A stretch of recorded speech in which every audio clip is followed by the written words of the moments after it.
찬송가 522장 함께 찬송드립니다. 웬일인가 내 형제여 주 안이 믿다가 죄값으로 지옥 형벌 너도 받겠구나. 웬일인가 내 형제여 마귀만 따르다 저 마귀 지옥할 때에 너도 가겠구나. 웬일인가 내 형제여 재물만 취하다 세상 물질 불탈 때에 너도 타겠구나. 웬일인가 내 형제여 죄악에 매여서 한없이 고생하는 것 참 못 보겠구나. 사랑하는 내 동포여 주께로 나오라. 십자가에 못 박힌 주 너를 사랑하네.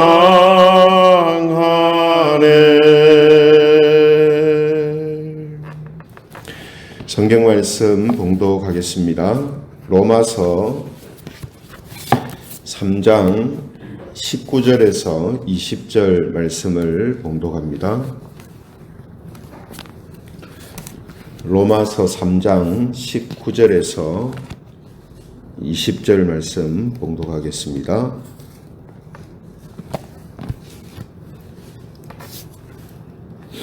(19절부터) 봉독합니다. 우리가 알거니와 무릇 율법이 말하는 바는 율법 아래에 있는 자들에게 말하는 것이니 이는 모든 입을 막고 온 세상으로 하나님의 심판 아래에 있게 하려 함이라. 같이 읽겠습니다. 그러므로 율법의 행위로 그의 앞에 의롭다 하심을 얻을 육체가 없나니 율법으로는 죄를 깨달음이니라. 아멘. 오늘은 순전한 신앙으로 데려다 주는 것, 순전한 신앙으로 데려다 주는 것, 이런 제목을 가지고 말씀을 함께 나누겠습니다. 지난 시간에 살펴본 것처럼 이 로마서 3장 9절은 본성과 양심이 있는 이 이방인이나 또 하나님께 선택받은 민족인, 그래서 율법을 소유한 유대인이나 모든 사람이 죄 아래에 있다 하는 선언을 하고 있는 것을 우리가 보게 됩니다. 이것은 이제 아담 이후에 모든 사람들한테 이어져 내려오는 영적인 유전이죠. 벗어날 수 없는 모든 사람들이 가지고 있는 모습입니다. 뭐가요? 죄 아래에 있다라는 거. 이것은 사람들이 누구나 가지고 있는 벗어날 수 없는 사슬과 같은 것이죠. 그렇다면 이제 유대인들의 입장에서 보면 왜 하나님은 율법을 지켜서 죄에서 벗어날 수 없는데 율법을 주셨는가 하는 것입니다. 당연히 이런 이제 의문이 생기겠죠. 그래서 오늘 율법은 도대체 어떤 역할로 하나님이 주신 것인가 하는 것을 우리에게 설명해 주고 있는 답변이다라고 말할 수 있습니다. 그래서 오늘 율법을 주신 하나님의 그 목적, 율법의 역할이라고 할 수 있는데요. 율법을 주신 목적이 무엇인가 하는 것을 우리가 크게 세 가지로 살펴보겠습니다. 율법의 그 율법을 주신 목적 첫 번째가 뭐냐 하면 온 세상을 하나님의 심판 아래 있게 하는 역할이 있다라는 거죠. 그래서 하나님께서 율법을 주심을 통해서 온 세상이 하나님의 심판 아래 있도록 하기 위해서 율법을 주셨다라는 겁니다. 그래서 로마서 3장 19절 오늘 본문을 보시면은 19절에 이렇게 되어 있습니다. 우리가 알거니와 무릇 율법이 말하는 바는 율법 아래에 있는 자들한테 말하는 것이니 이는 모든 입을 막고 온 세상으로 하나님의 심판 아래에 있게 하려 함이라 이렇게 되어 있죠.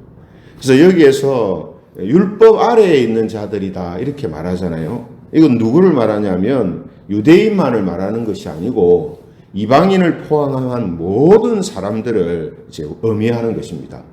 왜 그런가 하면 율법을 모르는 사람들도 우리가 지난번에 살펴본 것처럼 율법을 모르고 율법을 소유하고 있지 않은 사람들도 그 율법의 역할을 본성이 한다 했거든요. 본성이.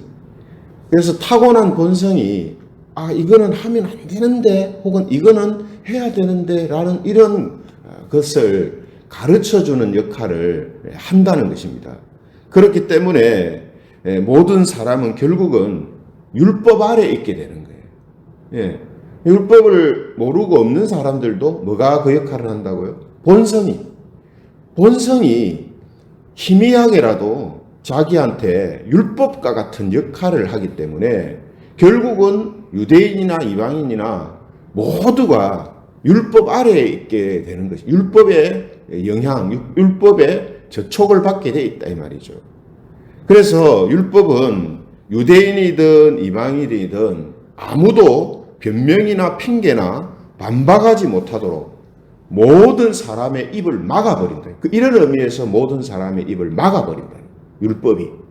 그러니까 이런 잘못을 했지 않느냐 하고 율법이 딱 제시하면 율법을 알고 있는 유대인은 뭐 두말할 것도 없이 그걸 자기가 어긴 걸 알기 때문에 말을 못하고요. 또 율법을 모르는 이방인이라도 본성적으로 그것을 하면 안 된다라는 것을 본인이 알고 있었기 때문에 말을 못한다는 거예요. 그것은 나쁜 것이다라는 것을 알고 있기 때문에 율법 앞에서는 아무도 변명, 핑계, 반박 못한다는 거죠. 그러니 결국 율법은 사람을 어떻게 합니까? 하나님의 심판 아래로 끌고 가게 되는 거죠. 율법이. 그래서 방금 19절 보신 것처럼 온 세상을 하나님의 심판대 아래로 끌고 가는 것이다. 이렇게 이제 말씀하고 있는 겁니다. 그래서 하나님이 율법을 주신 첫 번째 목적은 뭐냐면 온 세상이 하나님의 심판대 아래 있도록 하기 위해서입니다. 피할 수 있는 게 없다는 거죠. 그리고 두 번째 하나님이 율법을 주신 목적이 뭐냐 하면 하나님 앞에서 어렵다는 인정을 받을 수 있는 사람이 없다라는 사실을 보여주기 위해서입니다.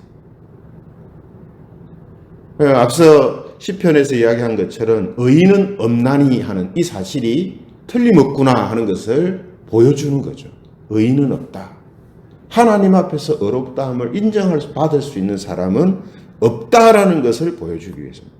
그래서 본문 3장 20절에 보면 뭐라고 되어 있습니까? 그러므로 율법의 행위로 그의 앞에 어렵다 하심을 얻을 육체가 없나니. 그 율법을 통해서 이걸 알게 되는 거예요. 하나님 앞에서 율법을 지켜서 혹은 사람의 어떤 행위를 통해서 하나님한테 어렵다는 인정을 받을 수가 없구나 하는 사실을 깨닫게 되는 거죠. 예. 그래서 우리가 마태복음 이자 5장 이하에 나오는 예수님의 이 산상수훈 말씀을 보면요. 이 산상수훈 말씀은 우리 그리스도인들한테는 참 아름답고 또 놀라운 말씀인데요. 유대인들의 입장에서는 충격적인 말씀입니다. 왜냐하면 산상수훈의 말씀은 어떤 사람도 율법을 완전하게 지킬 수 없다는 사실을 확실하게 보여주는 거거든요. 산상수훈의 말씀이. 왜 그렇습니까? 율법은요, 행동의 차원에서만 죄를 따지는 것이 아니라 마음과 영적인 차원에서도 죄를 따지기 때문이에요. 유대인들은 이거를 몰랐거든요. 행동만 제어하고 행동만 사람들 앞에서 그냥 그렇게 지키면 율법을 지키는 걸로 생각했단 말이죠. 그러나 산상수훈의 말씀을 통해서 드러나는 게 뭐냐면 율법은 행동의 차원에서만 보는 게 아니라 마음과 영적인 차원에서까지도 살핀다라는 것을 보여주기 때문에 산상수훈의 말씀을 통해 보면 아무도 율법을 지킬 수가 없는 거예요.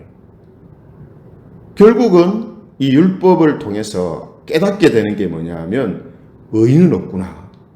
네, 의인은 없구나. 아무도 하나님 앞에서는 어렵다 하면 인정받을 수 있는 존재가 없구나. 예. 이걸 율법을 통해서 알게 되는 거죠. 사실 여러분 이 율법을 다르게 말하면 하나님의 말씀이라고 할 수 있잖아요.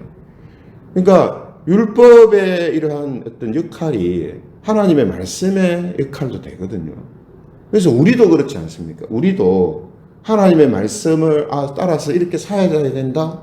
이제는 우리가 율법을 통해서 아는 것보다 하나님께서 이제 우리에게 성령님을 통해서 그런 것들을 느끼게 하시고 가르쳐 주신단 말이에요. 그런데 그것을 완벽하게 우리가 살아갈 수 없다, 지킬 수 없다는 것을 우리도 느낀단 말이죠. 그렇죠? 그 왜 그렇습니까? 유대인들이 몰랐던 것을 하나님이 우리에게 깨닫게 해주셨기 때문이거든요. 그래서 이전에는 율법이 없는 사람들은 본성적으로 그걸 알았는데 그리스도인들은 어떻게 합니까? 그리스도인들은 성령께서 그러한 것들을 깨닫게 하시고 알려주신다는 거거든요. 예, 물론 거기에 하나님의 말씀을 중요한 도구로 사용하시는 것은 틀림없습니다. 그래서 그리스도인들도 사실은 이런 부분들을 말씀을 통해서 느끼면서 살거든요.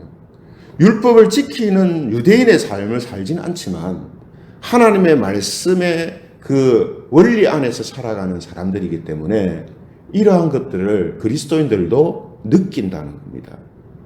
그래서 율법은 말씀드린 대로 사람은 자기의 힘과 능력으로 죄 아래 하나님의 심판 아래에서 벗어날 수 없는 사람이다라는 이 사실을 의인이 될 수 없다는 것을 통해서 깨닫게 해주는 거죠.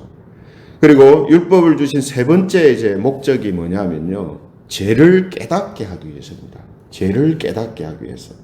그래서 로마서 3장 20절 본문 하반절에 보면 율법으로는 죄를 깨달음이니라 이렇게 돼 있죠. 예. 그러니까 율법이 죄가 뭔가 하는 것을 구체적으로 알려주기 때문에 죄를 알게 된다 이 말이죠. 죄를. 예. 그래서 로마서 7장 7절에 보면요, 이런 말씀이 있습니다. 로마서 7장 7절 율법으로 말미암지 않고는 내가 죄를 알지 못하였으니 곧 율법이 탐내지 말라 하지 아니하였더라면 내가 탐심을 알지 못하였으리라. 예. 본성적으로 남의 것을 탐하고 빼앗으면 안 된다는 것을 희미하게 느끼고 있는데 율법은 정확하게 그러한 것은 잘못된 것이고 죄다라고 알려주는 거예요. 그래서 율법을 통해서 이것이 죄구나 하는 것을 분명하게 깨닫게 되는 거죠. 그래서 율법은 죄를 깨닫게 하는 이런 역할을 이제 하고 있다는 겁니다. 그러니 결국 사람들은 다 뭡니까? 아, 우리는 죄인이구나. 죄에서 벗어날 수가 없구나.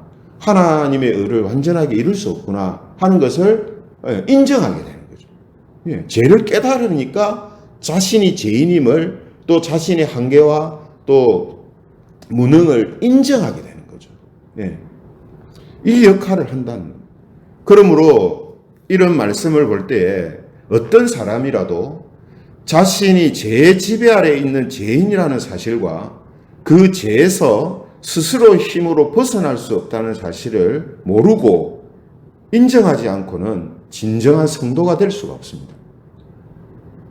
지금 우리가 로마서를 보면 아직 예수님에 대해서 한마디도 안 했어요. 예수님에 대해서. 계속 죄에 대해서 1장 18절부터 지금 오늘 본문에 이르기까지 일관적으로 일관성을 가지고 죄에 대해서만 이야기했습니다. 예수님에 대해서는 한마디도 안 하고 있어요. 그죠? 그럼 뭘 이야기합니까? 이 죄에 대한 부분을 인정하고 자신이 죄인이라는 사실을 깨닫지 않고는 예수님을 찾지 못한다는 거죠. 구원이라는 것은 그 사람하고는 관계없는 게 됩니다. 예. 이게 유대인들의 비참함이거든요. 유대인들은 율법을 통해서 이걸 깨달았어야 되는데, 우리는 하나님께 선택받은 특별한 민족이다. 우리는 하나님이 주신 율법을 가지고 있는 특권을 갖고 있는 사람들이다. 예.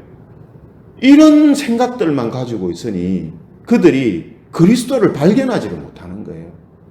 성경을 어릴 때부터 다 교육받고 달달달달 외우며 모세 오경을 달달달 외우면서 살았는데 그 말씀 속에서 그리스도를 발견하지를 못하는 거예요. 왜 그렇습니까? 예.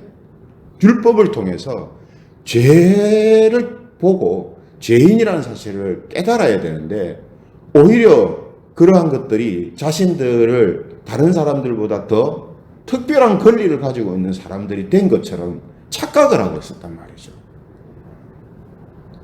그러므로 말씀드린 것처럼 죄인이라는 사실, 또 이것을 자기의 힘으로 벗어날 수가 없다는 사실을 모르거나 인정하지 않고는 진정한 성도가 될 수가 없는 것입니다. 그렇죠?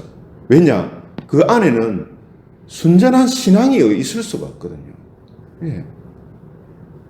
그래서 오늘 예수님에 대한 또 복음에 대한 이야기를 본격적으로 하기 전에 죄에 대하여서 길게 이야기하고 있는 이유가 바로 여기에 있는 겁니다. 그러므로 율법은요, 사람을 순수하고 완전한 신앙으로 데려다주는 역할을 합니다. 율법이. 그래서 율법은 악하거나 필요 없는 것이 아닙니다. 율법을 통해서 우리가 정말 순수하고 완전한 신앙이 무엇인가 하는 것을 알게 하고 그곳으로 우리를 이끌어가는 역할을 하는 것이 바로 율법이라는 거죠. 그래서 저와 여러분들이 바로 그런 것을 경험했고 또 지금도 경험을 하고 있는 겁니다. 그렇잖아요. 그죠? 율법을 포함해서 하나님의 말씀을 통해서 이것을 우리가 깨달았기 때문에 예수님을 믿고 있는 것이고 지금도 이것을 지금 계속해서 경험하고 있는 거잖아요.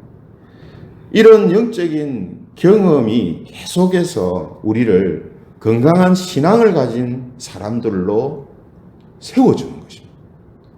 그래서 바울이 로마서를 기록한 가장 근본적인 이유가 뭐랬습니까?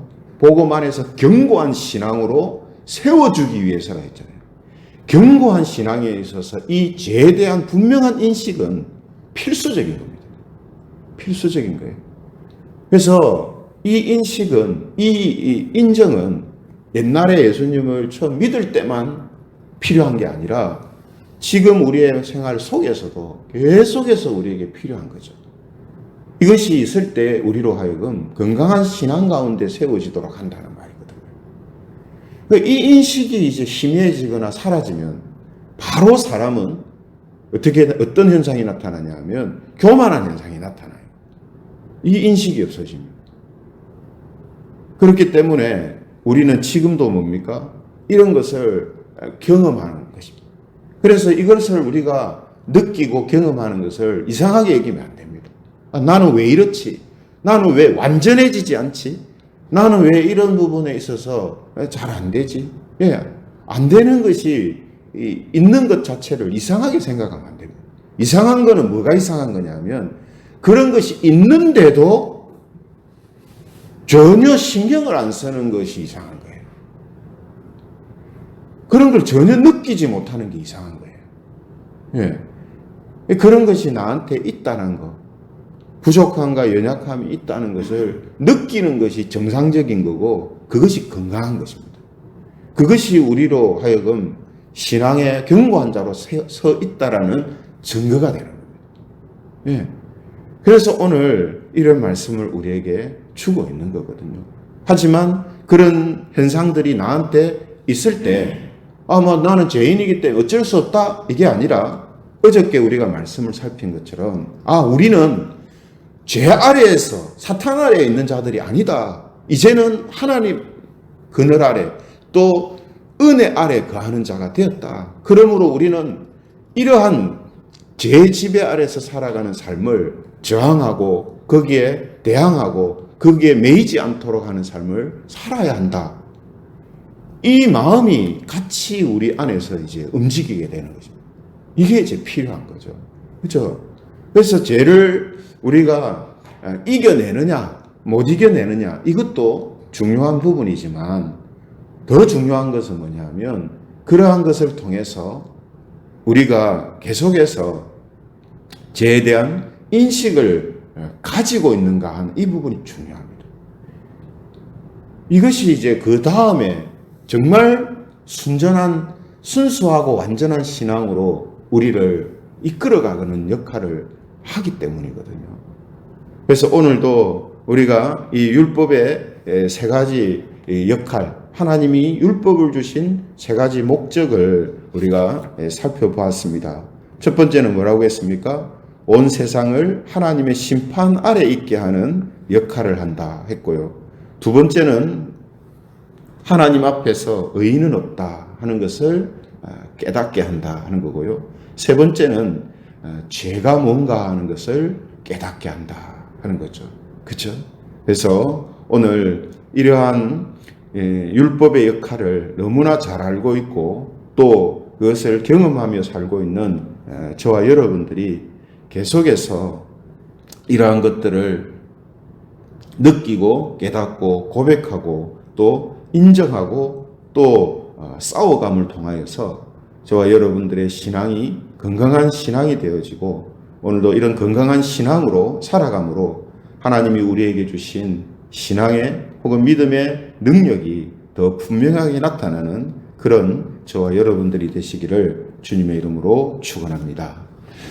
말씀을 생각하시면서 우리 같이 기도하면 좋겠습니다. 오늘 율법이 또 넓은 의미에서는 말씀이 이런 역할을 하고 있다는 사실을 우리가 알게 해주시고 그로 인해 우리 자신의 부족함과 연약함들을 통해 좌절하는 것이 아니라 오히려 그런 것이 느껴지고 있음을 우리가 감사하면서 더욱더 순전한 신앙으로 나아가는 그런 삶이 매일매일 계속되게 해달라고 우리 함께 통성으로 기도드리겠습니다.